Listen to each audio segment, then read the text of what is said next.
Guys, one of the most shocking moments of the entire draft was the Lions taking Jahmyr Gibbs at number 12 overall on Thursday night. Probably, honestly, the most shocking moment.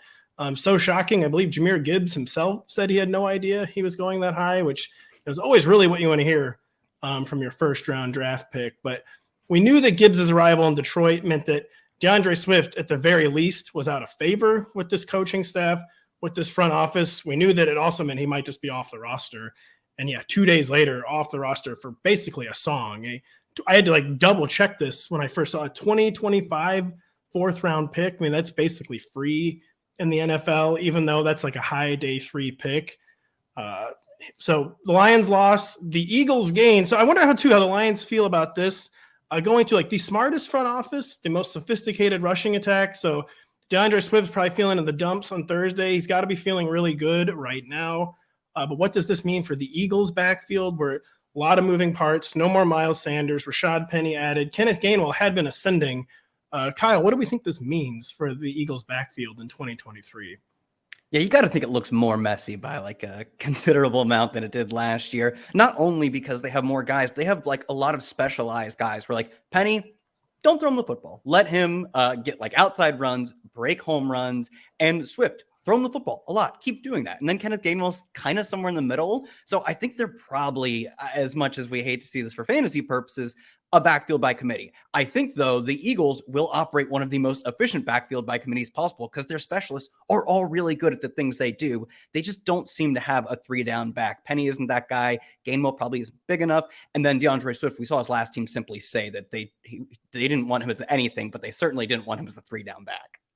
Listen, no team capitalizes on a player that is losing value or falling down the draft board like the Eagles. So they'll take it. The Lions basically gave away DeAndre Swift, who is still a good player and effective with his touches, efficient with his touches. But that's the limit right there. That's something the Lions were probably disappointed with, is that you do need to be careful with how much you gave him the ball due to the injury history of Swift. So for the Eagles, like Kyle just alluded to, it's a really, really crowded backfield that can manage that. They'll be happy to have Swift and use him in doses here and there in a high-powered offense. So probably a great landing spot for Swift as a player, but probably not the most ideal landing spot if you were hoping he was going to be a top 10, top 15, top 20 piece in fantasy at the running back position.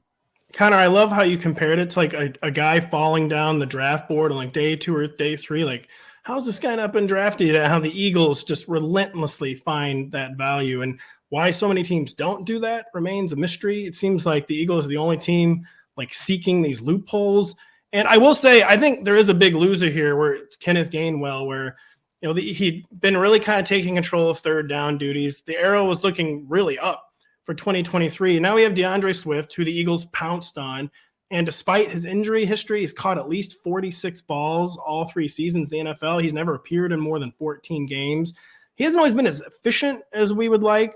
But we know that he's a real threat as a receiver. And Rashad Penny, it's probably not as big of a deal for him. But for Kenneth Gainwell, big concern. But we'll also see how this manifests in camp. I guess there's a reason DeAndre Swift was just given away. Maybe he's the classic, the fantasy community likes him more than the NFL does at this point. But yeah, it just does not seem like a good development for Kenneth Gainwell. Yeah, that's almost guaranteed to be true that the fan, I love DeAndre Swift. I watch him play, I'm oh, that guy's so fun. But if you think about it when you watch him, you're oh, he bounced outside there. There's clearly a hole. Okay, he's going outside, and that's 2-yard loss. He's really fun, but he's got some flaws in his game, to say the least. And although I don't know if I agree with the Lions, I think they saw him in practice enough for us as fantasy analysts to say, we have to temper expectations. We can dream, but we have to understand that that's what they are. They're dreams. And I'm with you, Pat. It definitely hurts Gainwell, a player that I think the Eagles really, really like, but the Eagles also love value. And if they can go get another player that is maybe even better than Gainwell, despite having some injury limitations at times in Swift for that price, they're going to sign up for that every single time. Hey, it's Matthew Berry from NBC Sports and Rotoworld.com. Just want to thank you so much for watching what you just watched, or at least being too lazy to click out of it after the autoplay just kept it going. So either way, thank you so much for just letting it scroll by your screen. And now I'd like to ask you respectfully, please subscribe to the NFL on NBC YouTube channel for the latest NFL news, fantasy headlines from Rotoworld, and betting analysis from NBC Sports Edge.